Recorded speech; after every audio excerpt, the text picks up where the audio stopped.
¿Qué? ¿Llevamos tarde? Disculpas, acabo de llegar. Ya lo veo.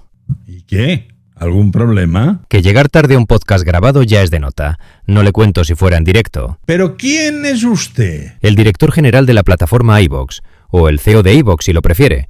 La primera por la que usted publica Cabe Canem 2 viernes al mes. Mire, yo solo respondo ante la autoridad romana. Curioso mancebo usted. Y sabe que le digo ave crem. Pues yo, si hablamos de sopas, le digo que magre. Pues yo, si hablamos de sopas, a ver si le lanzo por el aneto Alteza. Este Cabe Canem con Charlie Diego. Cuidado con el perro, ten cuidado. Eso sí, es un perro romano. Cabe Canem, el podcast que vale un imperio.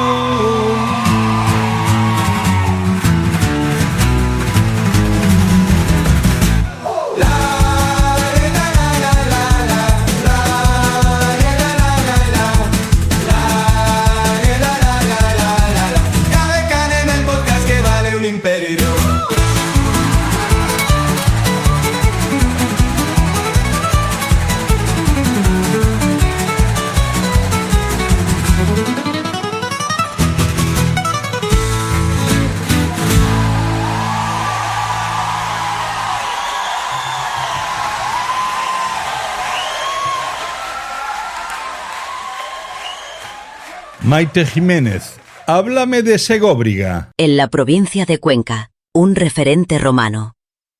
Una de las ciudades romanas mejor conservadas de Hispania no está en Italia ni en los grandes circuitos turísticos, sino en el interior de la península. Segóbriga, un yacimiento que permite recorrer casi intacta la vida urbana del imperio hace 2000 años. Situada en la actual provincia de Cuenca, esta antigua ciudad alcanzó su máximo esplendor entre los siglos I y II después de Cristo, cuando fue convertida en municipium romano.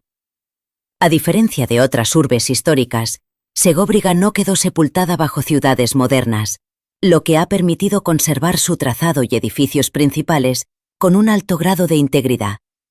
El conjunto incluye elementos clave del urbanismo romano: teatro, anfiteatro, foro, termas y murallas, además de infraestructuras como calzadas y sistemas hidráulicos. Todo ello ofrece una visión completa de cómo funcionaba una ciudad romana en la provincia tarraconense, una de las más prósperas de Hispania. Los expertos destacan que este nivel de conservación permite no solo estudiar la arquitectura, sino también comprender la organización social, económica y religiosa del mundo romano en la península. En este sentido, Segóbriga se ha convertido en un referente arqueológico, comparable a otros grandes enclaves, pero con la ventaja de mantener una lectura casi íntegra de su estructura original. Hoy el yacimiento se presenta como una auténtica cápsula del tiempo, un lugar donde el visitante puede caminar por las mismas calles que recorrieron ciudadanos romanos, confirmando que, lejos de Roma, el imperio también dejó ciudades plenamente desarrolladas y sorprendentemente bien conservadas en Hispania.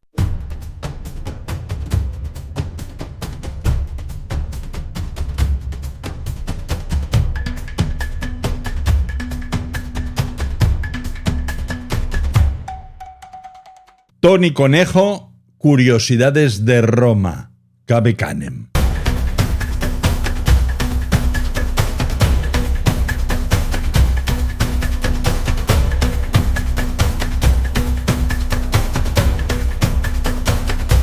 Ahora que el calor se va acercando, ¿a quién no le apetece echarse un chapuzón en la piscina? ¿O quién no ha disfrutado alguna vez de las aguas termales de un spa?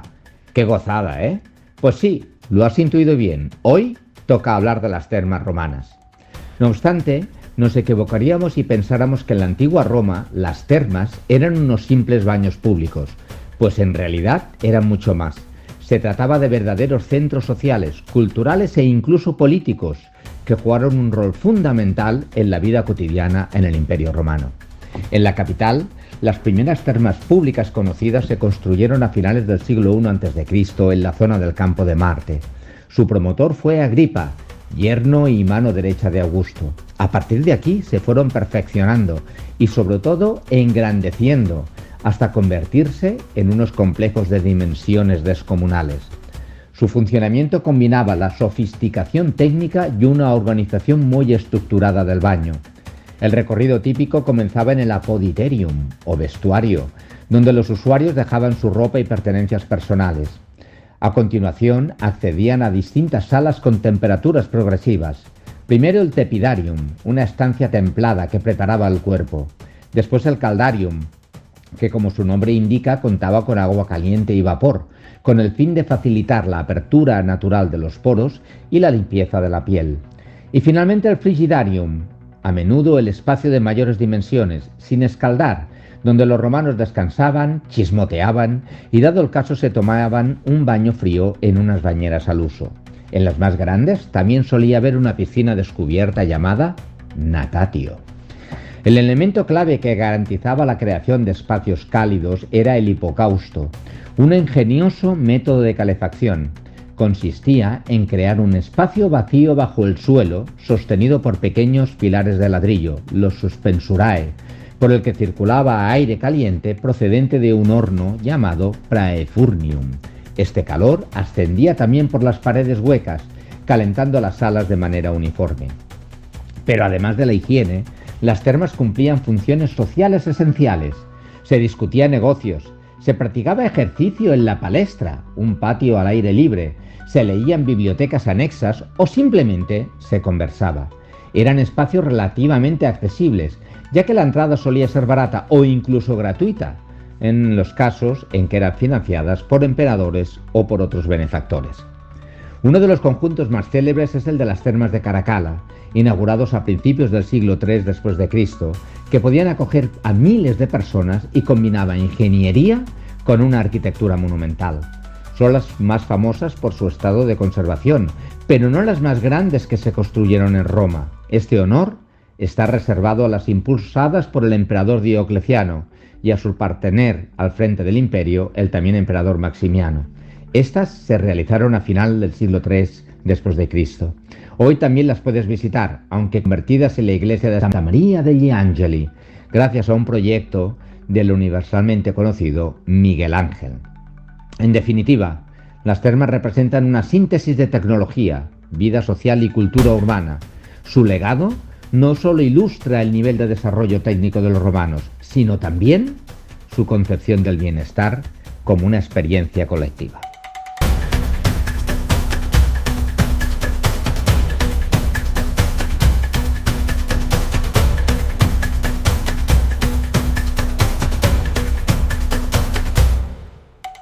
Mi Centurión, esta noche que ponemos Netflix o Pocahontas en Disney Plus.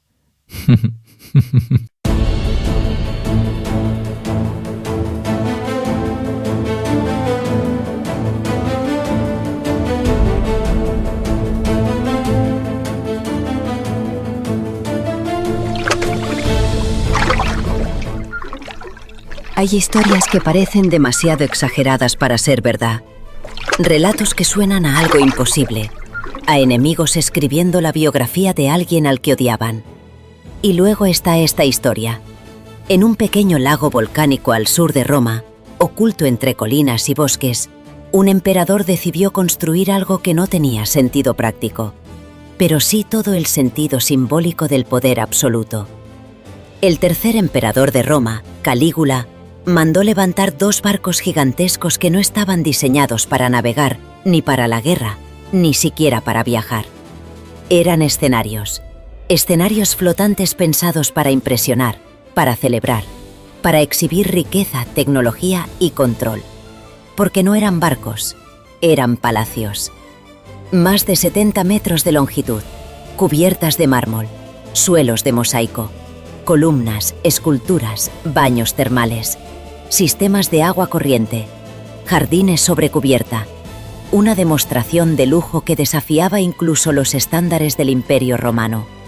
Y todo ello flotando en un lago sagrado. Durante siglos, muchos creyeron que estas descripciones eran exageraciones, parte de la leyenda negra que rodeó a un emperador incómodo, un gobernante al que, tras su asesinato, Roma decidió borrar de la historia. Porque cuando Calígula murió, no solo cayó un hombre, Se activó un mecanismo de olvido. Sus estatuas fueron destruidas, su nombre eliminado, y sus obras desaparecieron, incluidos sus barcos. Lo más probable es que fueran hundidos deliberadamente tras su muerte, como parte de esa condena oficial a su memoria. Y así, el lago Nemi se convirtió en una tumba. Durante casi 2000 años, el agua ocultó aquellas estructuras descomunales, pero no del todo. De vez en cuando, los pescadores encontraban restos en sus redes, fragmentos de madera, clavos, piezas que no encajaban con nada conocido, historias que pasaban de generación en generación, hasta que alguien decidió comprobar si eran ciertas. Y entonces, muchos siglos después, otro poder obsesionado con Roma entró en escena: Benito Mussolini. No buscaba solo recuperar el pasado, buscaba apropiárselo. Para el fascismo, estos barcos eran perfectos. Conectaban directamente su proyecto político con la grandeza del Imperio Romano. En los años 30, el lago comenzó a vaciarse. El nivel del agua descendía lentamente, y lo que había permanecido oculto durante siglos empezó a revelarse. Primero formas, luego estructuras, después algo imposible de ignorar. Los cascos completos de 2 naves gigantes eran reales. Los palacios flotantes de Calígula emergían del barro, desafiando 2000 años de olvido. Se construyó un museo para albergarlos. Durante un breve momento en la historia, pasado y presente convivieron en el mismo espacio. Parecía una recuperación definitiva, pero no lo era.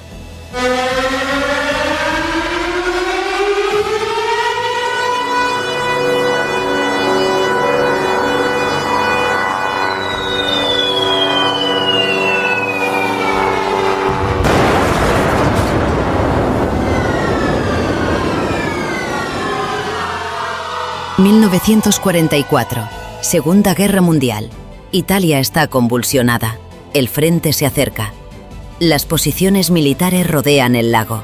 Y una vez más, los barcos quedan atrapados en una historia que no es la suya. Recuerdo las explosiones.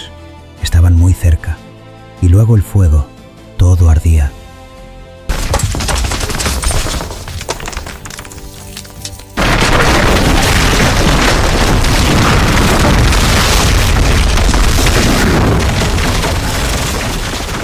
La noche del 31 de mayo, un incendio devora el museo. Las llamas se propagan sin control. La madera seca, los restos antiguos, las estructuras, todo arde. En pocas horas, desaparece lo que había sobrevivido 20 siglos. Otra vez. Durante años, la culpa fue discutida. Sabotaje, tropas alemanas, accidentes.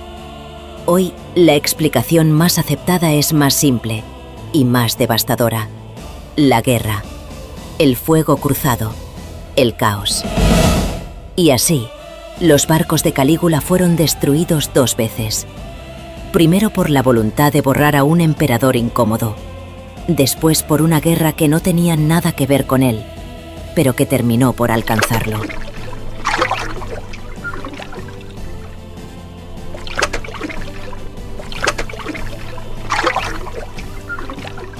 Hoy, el lago Nemi vuelve a estar en silencio.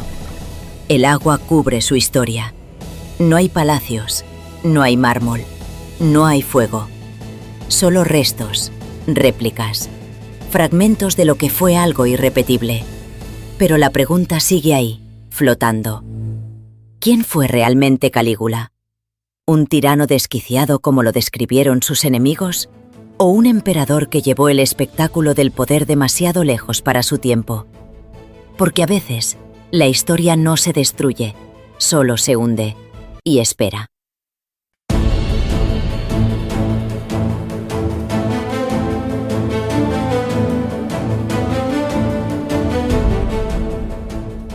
Soberbia recreación de la compañía de actores y actrices de Cave Canem. ¡Bravo! ¡Plas, plas, plas! El podcast de Roma, prepara un imperio, con San Diego, Cave Canem. podcast de Roma, vale un imperio, con sal y Diego. Cabe cane, cabe cane, cabe cane. Álvaro Pavón es el invitado central de hoy en Cabe Canem, Cuidado con el perro. Es sevillano de pro, nació en 1995. Es joven, aunque sobradamente preparado. Graduado en Filosofía y máster en Filosofía Moderna. Pavón es muy conocedor de la filosofía griega y romana y de la antigüedad clásica. Vive en Bruselas, la capital belga y europea, y trabaja en el Parlamento Europeo. Todo verdad, ¿no? Sí, todo correcto al 100%. Álvaro, gracias por tu tiempo. En el Parlamento Europeo, si me permites, ¿cuál es tu cometido? Yo, soy asesor en asuntos exteriores. O sea, que el tema de política internacional, etcétera, es lo que más domino. Es cierto que la Unión Europea no tiene competencias en materia de política exterior, pero eso no es óbice para que el Parlamento publique resoluciones sobre todos los males del mundo, ¿no? Pues estarás entretenido, ¿eh? Llevas tiempo entretenido con el tema de la política internacional. Vamos, es lo más entretenido que hay en el mundo. Sí. ¿Eh? Sí. Vamos, llevamos una racha, además desde que empezó el año, que sí, entre Venezuela, ahora Irán, por supuesto Ucrania es un tema que nunca nos abandona. Sí, tenemos siempre actividad en ese sentido. Oye, y aprovechando que te tengo aquí, ¿esto está tan jodido como parece? Y no hablo ya del hecho puntual de ahora, te hablo de los meses que llevamos y de los años que llevamos y de las guerras que llevamos. Así una visión global. Tú que tratas todos los días este tema, ¿tú lo ves tan jodido? ¿Tenemos motivos para ser pesimistas o tenemos motivos para no serlo? Hombre, yo intento ser optimista. Yo creo que hasta el punto de no retorno, de eso va un poco la novela, ¿no? Porque el libro, y ya lo conecto ambas cosas, el libro es un poco de cuento cautelar, ¿no? Es la idea de que las cosas van degenerando, pero con voluntad pues se puede evitar que se llegue al punto de no retorno, ¿no? Que es cuando los problemas se han cronificado tantísimo que ya no hay solución no traumática, ¿no? Que es un poco lo que viene a ser la dictadura de Sila, ¿no? Es un cortar el nudo gordiano. Pero antes de llegar a ese punto hay múltiples oportunidades de hacer las cosas bien, ¿no? Entonces yo intento que con la novela, que es un poco como ver un poco pues un choque de trenes, ¿no? O como ver La venganza de los Sith, ¿no? Que sabes que Anakin se va a convertir en Darth Vader y lo estás viendo, estás ahí como pegado a la silla como diciendo esto va a acabar como el Rosario de la Aurora. Pero eso lo que pretendo es como que sirva un poco como de acicate pues para no tener que llegar a esos extremos, ¿no? Volvemos en breve a tu libro, pero antes dos preguntas de Roma y de Grecia. Una, ¿has podido comprobar si entre los parlamentarios europeos Roma y Grecia están muy presentes? En la charla, yo qué sé, en el bar, en un restaurante, no sé qué. ¿Tú notas algo de Roma y Grecia en toda esta gente? Bueno, siempre hay algunas personas que te sorprenden, ¿no? Por su cultura, por su conocimiento, sí, con la que se puede entablar una conversación muy interesante. Y sí se puede hablar de Grecia, de Roma y todo eso que, digamos, a mí me gusta muchísimo y siempre es refrescante cuando encuentro una persona con la que se puede hablar de estas cosas, pero es cierto que luego hay otros muchos perfiles que no, pues por desgracia no tienen esos intereses, tienen otros no sé, están un poco por ¿cómo lo diría? Por figurar, ¿no? O sea, un poco como confundidos con el mobiliario. Sí. Confundidos, lo mejor a lo que pueden aspirar algunos es a confundirse con el mobiliario, en cuyo caso pues cobran su salario y nadie se acuerda de que existen, que era un poco lo que era el Parlamento Europeo hace unos cuantos años, ¿no? Era más el cementerio, todo el mundo lo conocía, como el cementerio de elefantes, ¿no? Y entonces allí mandaban pues a los que habían sido ministros, los que molestaban un poco, los mandaban aquí y la gente se olvidaba de ellos y era como el ciclo natural el ciclo de la vida del político español era un poco eso. Álvaro, tú has iniciado el tema, acabas de publicar la novela histórica Sila, el origen del dictador, de la mano de la editorial Plaza y Janés, de Penguin, de la multinacional Penguin, pero anuncias que es la primera de una trilogía. ¿Qué te ha llevado a pensar en una trilogía? Pues al final es verdad que mi editor al principio él tenía la idea de un único libro, pero claro, él quería que contara la historia de Sila porque cuando tuvimos ocasión de conversar, pues yo le hablé de este personaje, de mis ideas, ¿no? de lo novelesco que era, del potencial que tenía, y él quedó encantado. En principio ninguna editorial te acepta que de entrada pues le pongas una trilogía sobre la mesa porque bueno, es comprometerse durante X tiempo, es una apuesta. Y yo es verdad que si hubiera podido hacerlo en un solo libro lo habría hecho en un solo libro, pero claro, abarcar toda la vida de esta persona, ¿no? En un único libro me resultó imposible. Entonces yo ya hubo un momento en que me senté con mi editor y le dije esto no puedo hacerlo en un único libro y él me dijo, bueno, pero podrías hacerlo en 3. Y yo le dije, sí, en 3 sí. Y entonces él me dijo que sería una trilogía. Que si yo me comprometía a hacerlo en 3 libros, que Penguin se comprometía a sacar la trilogía, y en eso estamos. Viva tu editor, entonces. Sí, yo estoy encantado con él y debo decir que él, pues evidentemente, pues una apuesta también personal suya, porque soy escritor novel, que se dice, ¿no? Sí. Pero bueno, yo la verdad que me lo tomo muy en serio y soy consciente de la responsabilidad y estoy dispuesto a pues a hacerlo lo mejor posible y él de momento está muy contento, así que... Pues perfecto. En tu novela hay elementos históricos y elementos ficticios. ¿Lo ficticio es minoría? Todo es histórico. Lo que no es histórico es como mínimo verosímil.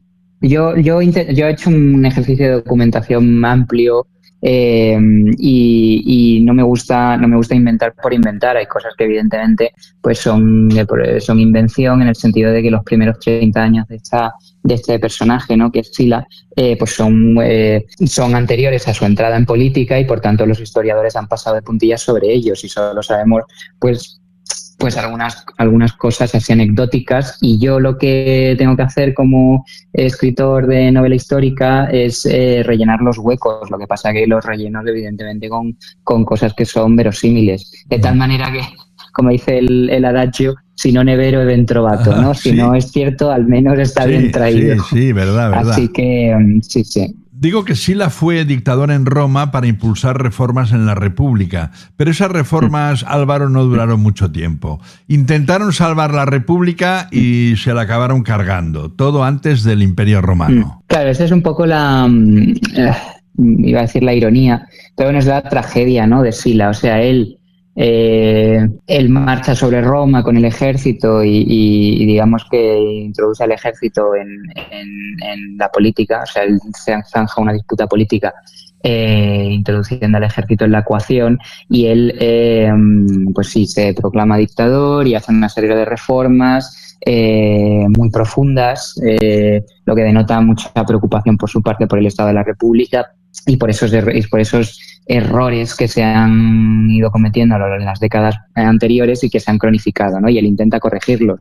El problema es que más allá de sus reformas está su ejemplo, y el ejemplo es que él ha marchado con su ejército sobre Roma, y eso es lo que al final condena a la República, ¿no? Es decir, eso es lo que va a repetir Julio César cruzando el Rubicón. Sí. Entonces, efectivamente su tragedia es que él se proclama dictador, hace una serie de cosas, digamos, cuestionables para corregir los errores de la República y darle más años de vida, pero al final pues lo que hace es poner todos los clavos en el ataúd, ¿no? Y eso es trágico, pero bueno, también era inevitable hasta cierto punto. Tú acabas de decirlo, Sila entró en Roma, fue el primer romano que entró en Roma para combatirla en su guerra con Mario, avanzando con sus legiones, si no me equivoco, el año 88 antes de Cristo. Fue un momento crucial en la vida de Sila, si no, tú no me lo hubieras mencionado. Claro, efectivamente él toma una decisión que es trascendental porque él, es cierto que él es cónsul ese año, entonces es uno de los dos jefes de Estado, y a Mario le da un golpe de Estado porque lo que hace Mario es emplear la violencia y a la masa, una serie de partidarios armados para coaccionar a Sila y obligarle a convocar una asamblea que apruebe las medidas que quiere Mario, y en esa violencia callejera pues asesinan al yerno de Sila y le obligan a salir de Roma, ¿no? para ponerse a salvo. Y él lo que hace es ir al campamento de su ejército y decirle al ejército que necesita que le sigan hasta Roma para restablecer el orden, lo cual es cierto hasta cierto punto. Entonces el ejército decide seguir a Sila y con esas legiones, pues Sila lo que hace es expulsar a Mario de Roma, proscribe a 12 de sus los 12 cabecillas de esa insurrección, ¿no? Y de esa violencia, los responsables de esa violencia callejera, y restablece el orden en Roma. Lo que la gente, digamos, tiende a pasar por alto es que a Sila le dan no uno, sino dos golpes de Estado, porque él, después de restablecer el orden en Roma esa primera vez, él decide que ni mucho menos va a perpetuarse en el poder, ni se va a declarar dictador, ni nada de esto que vendrá después, sino que él ha restablecido el orden, ha expulsado a Mario de Roma y se va a librar una guerra que le habían encomendado el Senado. Y mientras él está librando esa guerra, pues Mario regresa, vuelve a hacerse con el poder, empleando la violencia, y declara a Sila enemigo público y aboca a Roma a una guerra civil propiamente dicha. Es la primera guerra civil de Roma, ¿no? Y esto, pues, cuando Sila termina de imponerse, pues ya lo que hace es declararse dictador, porque claro, digamos que él no puede hacer como la primera vez y restablecer el orden, pero luego desentenderse, porque entonces le vuelven a hacer lo mismo, ¿no? Y es por eso que él se proclama dictador y hace todo esto de las proscripciones, que son también un ejemplo terrible para la posteridad, ¿no? Sí. Sila normalizó las guerras civiles entre romanos, ¿no? Porque luego vinieron Julio César, Pompeyo, Octavio Augusto. Claro. Ese es el tema. Es que frente, digamos, al lo que decía antes, ¿no? Frente al intento de arreglar los problemas de la República, pues con una actividad reformista y legisladora muy potente que tiene Sila, está el hecho de su ejemplo, el ejemplo menos edificante, ¿no? Que es el hecho de efectivamente marchar sobre Roma y recurrir a las proscripciones para suprimir a todos sus adversarios políticos. Y esto, al final, es lo que van a imitar los que vienen después. Entonces, Julio César va a marchar sobre Roma con la intención, además, de perpetuarse en el poder. Y luego, cuando César es asesinado y Marco Antonio, Octaviano y Lépido organizan el triunvirato, pues lo que hacen es inmediatamente proscribir a un montón de personas, ¿no? Sí. Y estas proscripciones evidentemente están inspiradas en las de Sila. Entiendo. La figura de Sila es muy compleja. En síntesis, porque tengo muchas más preguntas, ¿qué rasgos podemos destacar de Sila que sean definitivos para captar su esencia? Es una persona muy compleja, muy contradictoria, pero ante todo yo creo que hay que acudir al epitafio, ¿no? Que él mismo escribe para sí, ¿no? Y que durante muchos años se pudo ver sobre su cenotafio ahí en Roma, que es lo de el mejor amigo, el peor enemigo, ¿no? Entonces él lo que consideraba era que su mayor cualidad era lo de darle a cada cual lo que merecía, ¿no? Así que bueno, era una persona muy leal con sus amigos, y luego no olvidaba las ofensas que se le habían infligido. Sila no está claro si fue homosexual, bisexual. ¿Qué nos cuentas tú que has estudiado en profundidad a Sila? Sila, los términos de homosexualidad, bisexualidad... Sí, eran distintos en Roma, pues, sí. Tienen un componente como de anacronismo, ¿no? Que bueno, que es inevitable.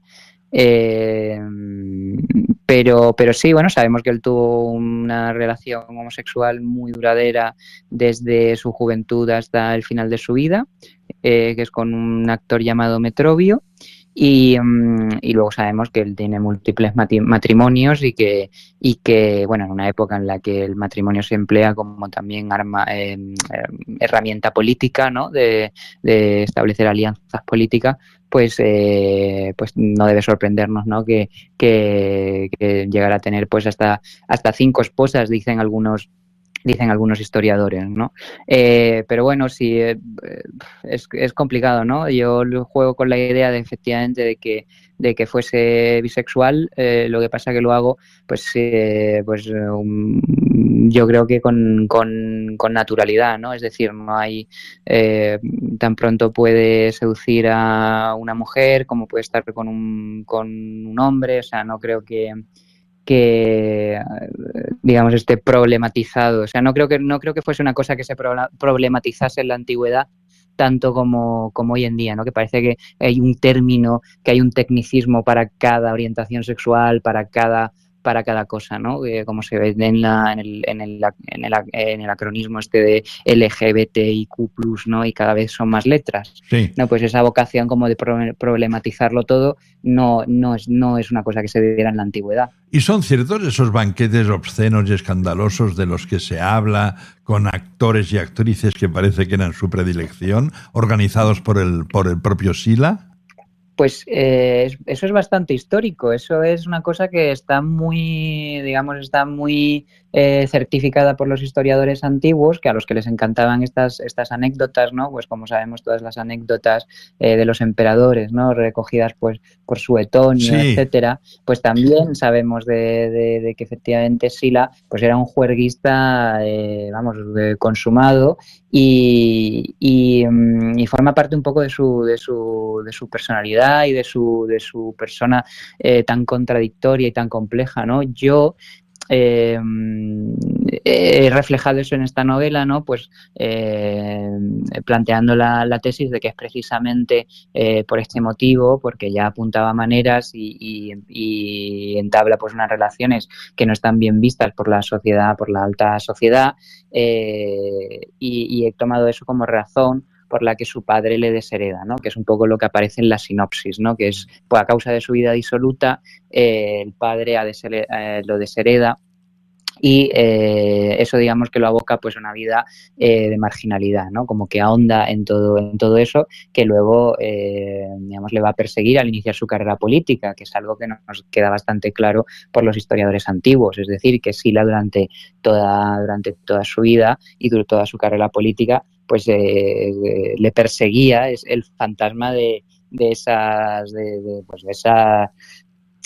vida despendolada, ¿no? Que había llevado en su juventud, y que luego cuando él ya es digamos dictador pues puede retomar sin que nadie le reproche nada, claro. ¿Por qué fue tan cruel en algunos momentos instaurando una dictadura presidida por el terror? ¿Ser práctico le impulsó a ello? Yo creo que sí, yo creo que él no era su proyecto originalmente, Él, cuando marcha sobre Roma, restaura el orden y en esa primera ocasión que tú apuntabas antes, en el 88 a.C., él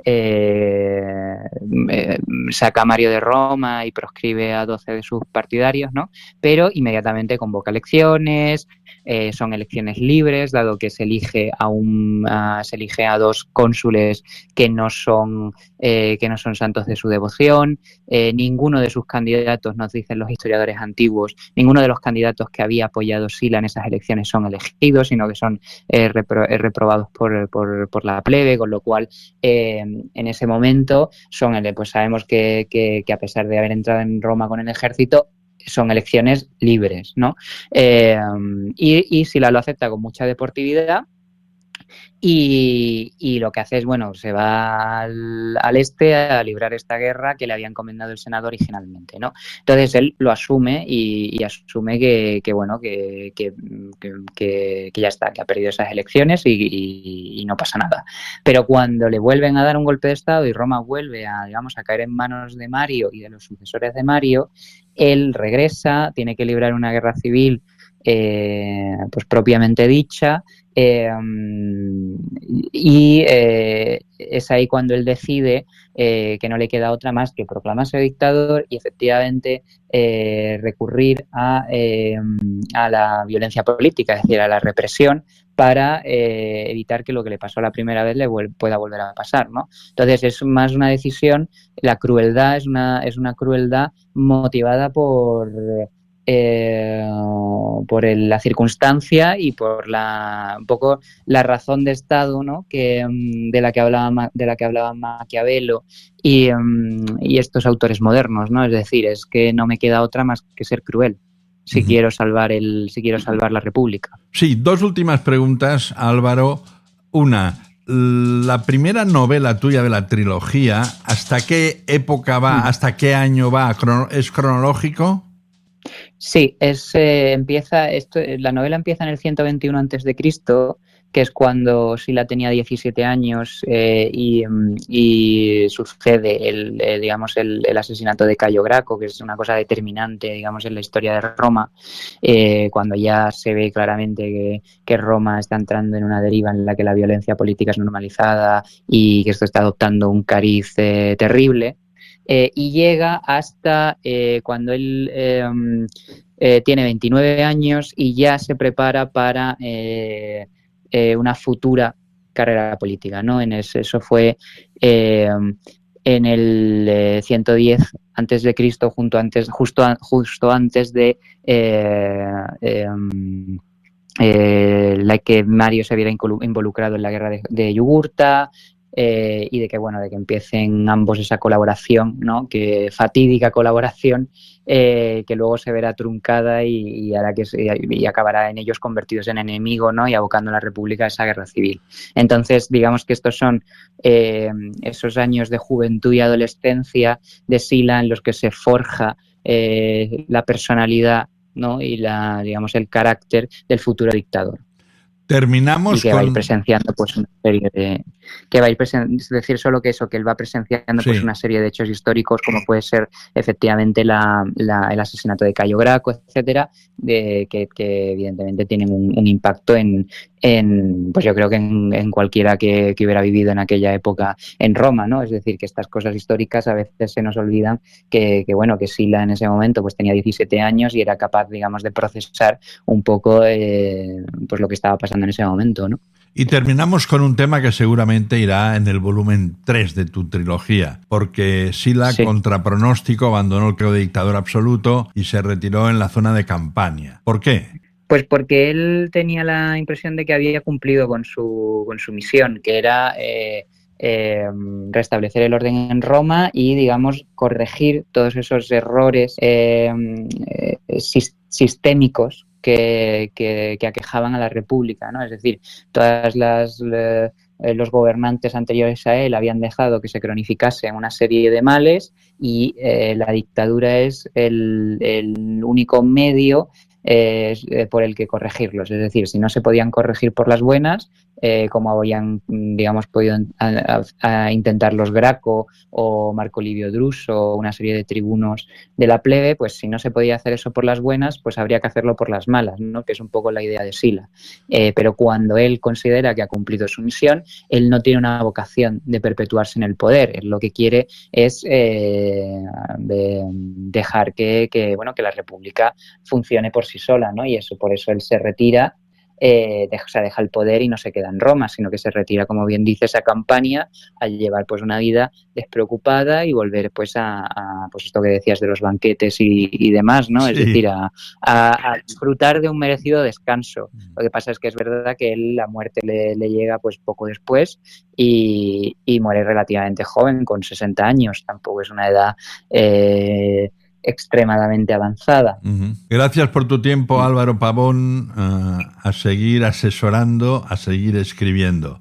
Sevillano de pro que reside en Bruselas. Adiós, Álvaro. Muchísimas gracias, Charlie. Un abrazo fuerte. ¡Hostia! ¡Qué entrevista más buena! ¡Buena! La hora del Michelángelus con Miguel Ángel Violán y la voz introductoria de Ferran Badía.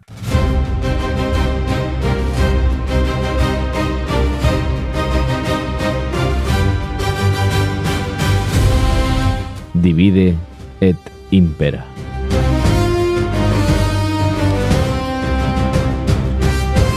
Divide et impera.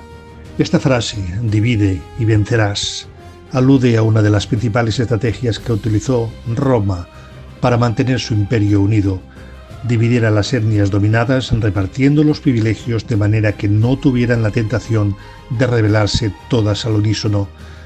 Si la unión hace la fuerza, la división produce justo el efecto contrario, debilita. Es el interés del gobernante tener a los suyos divididos, en pugna entre ellos. Fomentar estas divisiones debilita al adversario, quien debe desgastarse en luchas intestinas, lo que favorece al poder central. Modernamente este principio se plasma en las políticas de alianzas que persiguen dotarse de unas bases de apoyo y favorecer la discordia entre quienes se oponen a nuestra manera de gobernar. Divide y vencerás. Y aquí uno de los axiomas clásicos del arte de la guerra, la política y la competición entre personas.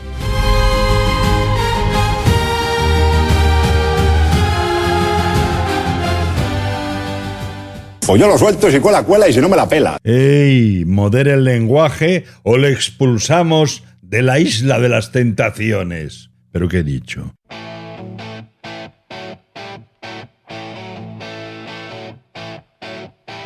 Este es el equipo de KB Canem. Bueno, pues nada, ya hemos llegado al final del capítulo 30 de KB Canem, Cuidado con el perro. 1000 gracias, 2000, 3000. Nuestro agradecimiento eterno por escucharnos. KB Canem, Cuidado con el perro. Próximo capítulo nuevo a partir del viernes 24 de abril. Ya sabéis, abril Podcast 1000.